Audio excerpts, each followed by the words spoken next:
querida audiencia de Análisis a Fondo, el podcast donde desmenuzamos la realidad nacional sin tapujos ni sesgos. Para el segmento de hoy tenemos un tema que marcó un antes y un después en la economía boliviana, el controvertido perdón de la deuda externa en el 2006. Y para analizarlo no traemos a cualquier voz. Hoy nos acompaña vía remota desde La Paz el doctor Alfonso Mercado, un hombre que seguramente a más de uno le sonará de sus clases en la universidad o de sus columnas en la prensa nacional.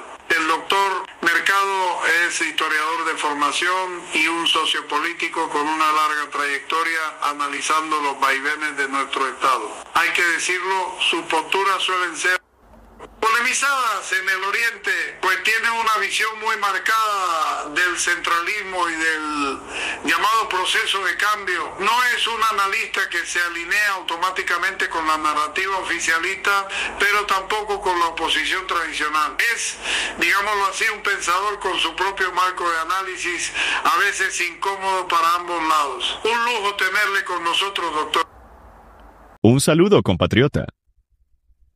Como historiador y analista de nuestra realidad boliviana, es un honor profundizar en uno de los hitos económicos y políticos más significativos de nuestra historia reciente: el perdón de la deuda externa en el año 2006.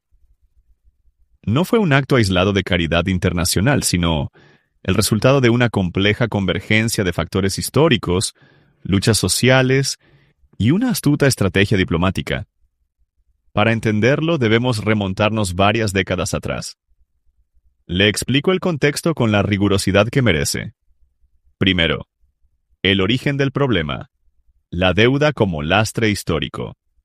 Décadas de 1970 a 1990. La deuda externa boliviana no era nueva. Se acumuló principalmente durante las dictaduras militares, 1964 a 1982, y los primeros gobiernos democráticos, que contrajeron préstamos masivos para proyectos a menudo mal planificados, de dudosa rentabilidad o, en el peor de los casos, para enriquecer a una minoría. Este dinero, en lugar de desarrollarnos, se convirtió en una hipoteca sobre nuestra soberanía. La crisis de la deuda de los 80. El punto de quiebre fue la crisis de 1982. El país se declaró en incapacidad de pago.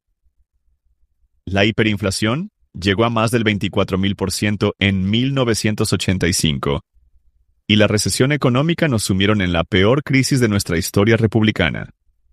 El neoliberalismo y la capitalización.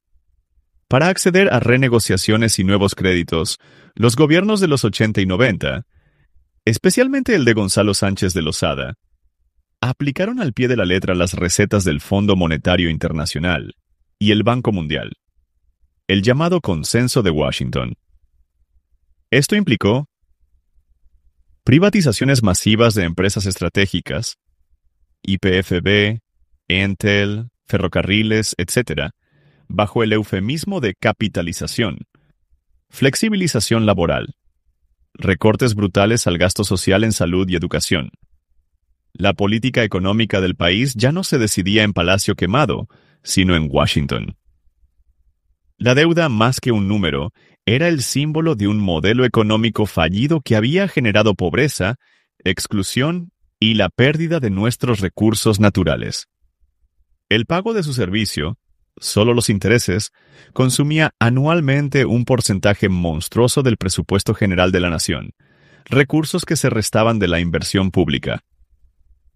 2. El catalizador. La guerra del gas y el colapso del orden neoliberal.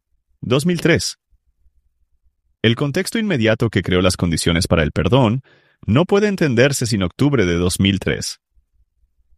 El gobierno de Sánchez de Lozada, GONI, pretendía exportar gas natural a través de un puerto chileno, en un país sin mar, un tema de extrema sensibilidad, y en condiciones que el pueblo percibió como un nuevo saqueo.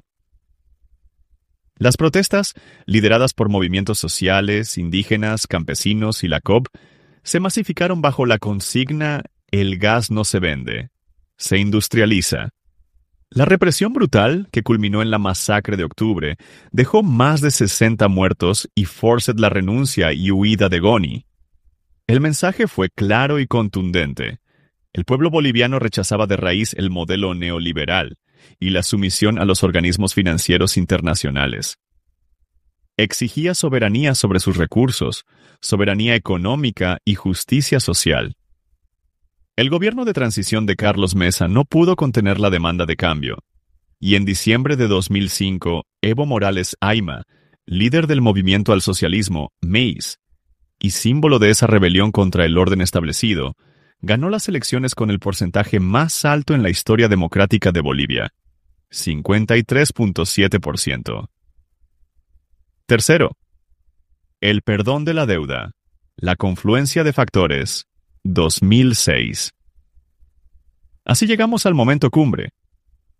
En diciembre de 2006, el gobierno de Evo Morales anunció que el Club de París, un grupo de países acreedores, había perdonado a Bolivia una deuda de aproximadamente 1.543 millones de dólares. ¿Cómo se logró? Primero, la legitimidad de un gobierno popular. Evo Morales llegó al poder con un mandato incontestable. Era la personificación del rechazo popular al neoliberalismo. Los acreedores entendieron que presionar a este gobierno con políticas de austeridad podría desestabilizar aún más la región y generar un conflicto mayor. Era un actor político nuevo, con el que había que negociar de otra forma. 2.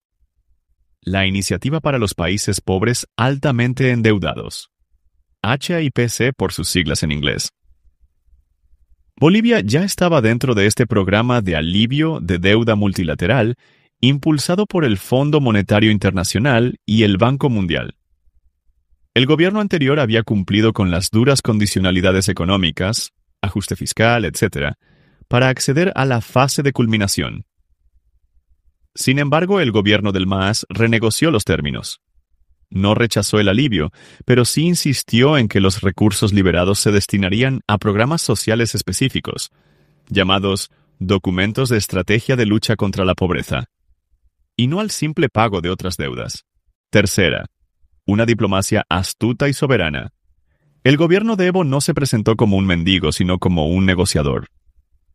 Argumentó con firmeza que una gran parte de la deuda era odiosa, contraída por gobiernos no democráticos o que no beneficiaron al pueblo. El pago de la deuda era inmoral e insostenible, pues condenaba al país al subdesarrollo perpetuo. Bolivia merecía una justicia histórica.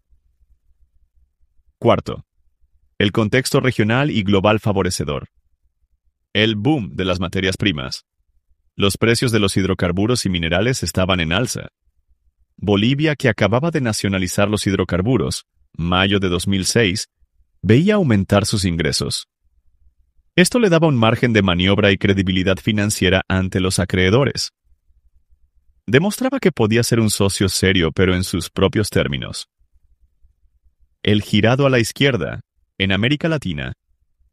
La llegada de gobiernos progresistas en Venezuela, Chávez, Brasil, Lula, Argentina, Néstor Kirchner y Ecuador por Correa, creó un bloque de apoyo político.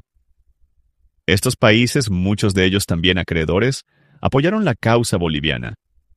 Chávez, de hecho, había comprado previamente deuda boliviana para perdonarla. Conclusión. Significado histórico. El perdón de la deuda en 2006 no fue un regalo. Fue una victoria política del pueblo boliviano, conquistada en las calles en octubre de 2003 y capitalizada por un gobierno que supo negociar desde una posición de fuerza moral y política renovada. Fue el símbolo del fin de una era, la neoliberal, y el comienzo de otra, donde el Estado recuperaba su rol central en la economía y la redistribución de la riqueza. Los recursos que antes se destinaban a pagar intereses a bancos extranjeros se reinvirtieron en bonos sociales, Juancito Pinto, Renta Dignidad, en construcción de carreteras, escuelas y centros de salud, sentando las bases para el periodo de estabilidad y crecimiento económico que vivió Bolivia en la siguiente década. fue, en esencia, la materialización de una demanda histórica de soberanía.